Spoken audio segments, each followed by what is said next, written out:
ധാർമ്മിക പിന്തുണയും നിങ്ങൾക്കുണ്ടാവും. കാരണം മുരുകവാലൊരു സമ്മേളനം നടക്കുമ്പോൾ മുരുക ഭക്തരായ ഞങ്ങൾക്ക് മാറി നിൽക്കാൻ സാധിക്കില്ല. കാരണം ഞങ്ങൾ മുരുക പടയാളികളാണ്.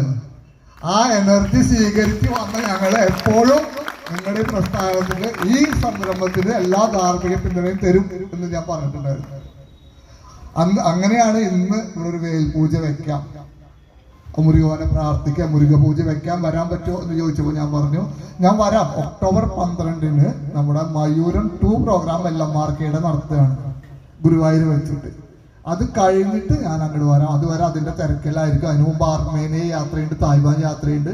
അതായത് ഒക്ടോബർ 12 പ്രോഗ്രാം കഴിഞ്ഞിട്ട് ഞാൻ ഇവിടെ എത്താന്ന് പറഞ്ഞിട്ടുണ്ടായിരുന്നു.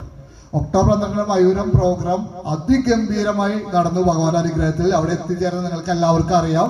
അതിഗംഭീരമായി കേരളത്തിലെ എല്ലാവരും ശ്രദ്ധിച്ച അതിമനോഹരമായ ഒരു പരിപാടിയായിട്ട് മയൂരം 2 പ്രോഗ്രാം ഭഗവാൻ അനുഗ്രഹത്താൽ നടന്നു.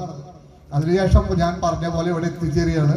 ഇവിടെ എത്തിച്ചേർന്നപ്പോൾ ഇന്ന് മുരുക പൂജ ചെയ്യുമ്പോൾ ഞാൻ പറഞ്ഞു ഒരു കാര്യം കൂടി ചെയ്യാം, എന്തായാലും എല്ലാവരും വരുന്നുണ്ട്, അപ്പൊ നമുക്കൊരു ലൈറ്റ് ബോഡി മെഡിറ്റേഷനും കൂടി ചെയ്യാം, അതും കൂടി ഭഗവാൻ അനുഗ്രഹത്തിൽ നടക്കട്ടെ എന്ന് പറഞ്ഞ് അങ്ങനെയാണ് ഞാൻ ഭഗവാൻ അനുഗ്രഹത്താൽ നിങ്ങളുടെ മുമ്പിൽ ഭഗവാന്റെ ഒരു അടിയാറായിട്ട് നിൽക്കുന്നത്.